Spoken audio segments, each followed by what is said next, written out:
Hello guys, welcome back to Loggery. I hope all of you are doing great, all of you are fine and safe.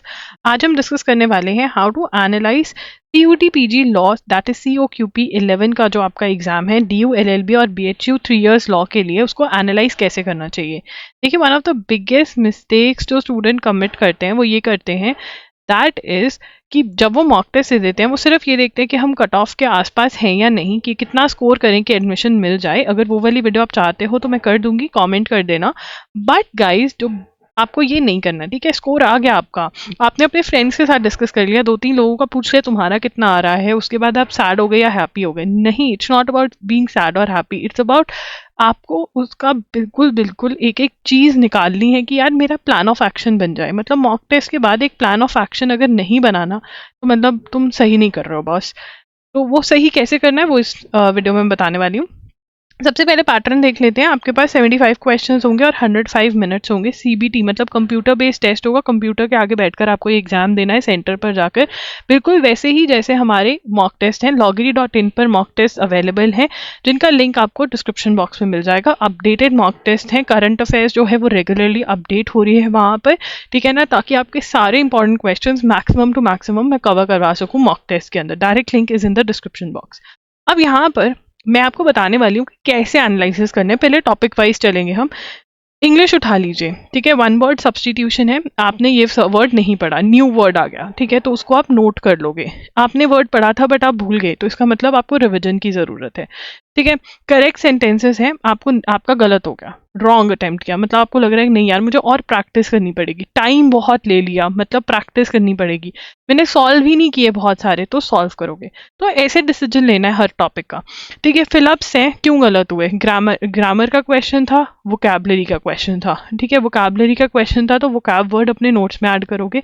Grammar का question था तो rule कौन सा लगेगा, तो ये आपको देखना है। Active passive voice, tenses, preposition, jumble sentences, आपने हर चीज का ऐसे आंसर करना है कि मेरा क्यों गलत हुआ, वाई।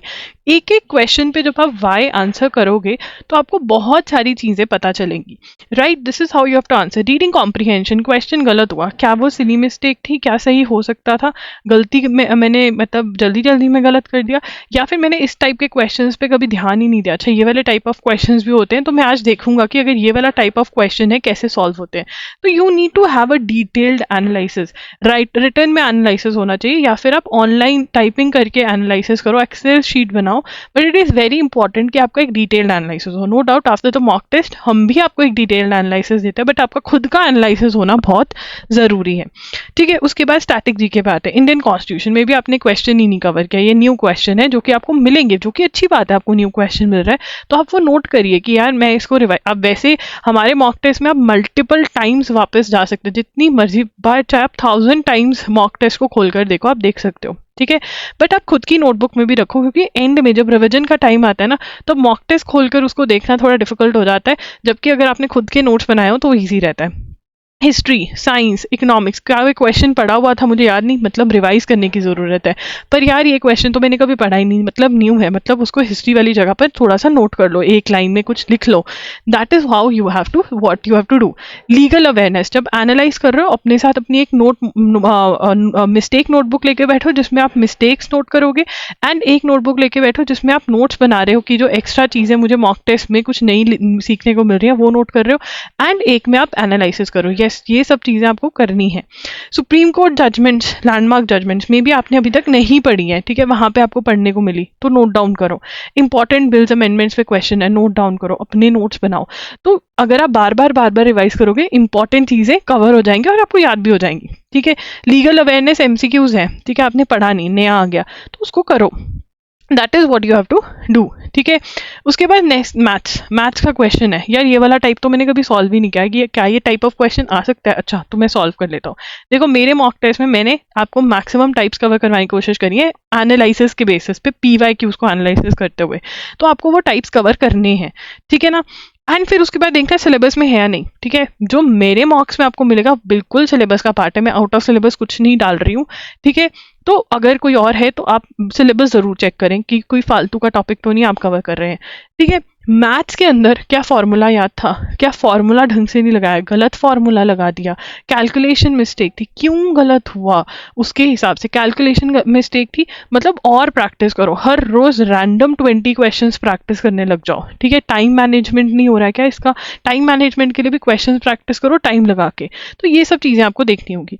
लॉजिकल रीजनिंग के अंदर भी क्यों गलत हुआ, वाई, क्वेश्चन क्यों गलत हुआ, मुझे क्या कॉन्सेप्ट क्लैरिटी नहीं है, क्या मैंने ये टाइप सॉल्व नहीं करा, क्या ये मेरे अच्छा टाइप तो करा, टाइम बहुत लग गया, या मुझे इस वाले टॉपिक में प्रॉब्लम आ रही है। तो ये सब चीज़ें हम नोट करोगे, ठीक है ना। Question number so and so, ठीक है, क्या टॉपिक है, उसके बाद मेरा रीज़न। यस, आपको ऐसे टेबल्स बनाने हैं, मुझे फोटोग्राफ चाहिए, ऐसे टेबल्स, क्या टॉपिक, क्या हुआ, मैंने स्किप किया, मैंने गेस किया, मैंने इनकरेक्ट आंसर दिया, रिमार्क्स, क्यों, वाई, रिमार्क्स में आपको आंसर करना है वाई, क्यों गलत हुआ, कौन कौन ऐसा कर रहा है। और अगर कर रहा है तो आप मुझे फोटो भेज सकते हो @IAMLoggery पर, ठीक है ना। एंड अगर आप मेरे पेड मॉक टेस्ट में हो, मॉक टेस्ट पेड ही हैं, ठीक है, उसके अंदर तो जो हमारी इनर सर्कल कॉल होती है जो आपके लिए स्पेशली हो रही है, उसके अंदर ये लेकर आया करो कि मेरा ये वाला पार्ट गलत हुआ, क्या करूं, ठीक है ना। तो वहां पर लेकर आओ, तो वहां पर मजा आ जाएगा उस चीज का, ठीक है।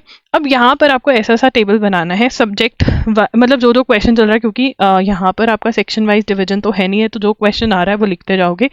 उसके बाद ईच क्वेश्चन के थ्रू जाना है, रिमार्क्स लिखने हैं कि क्यों क्यों नहीं हुआ, ठीक है।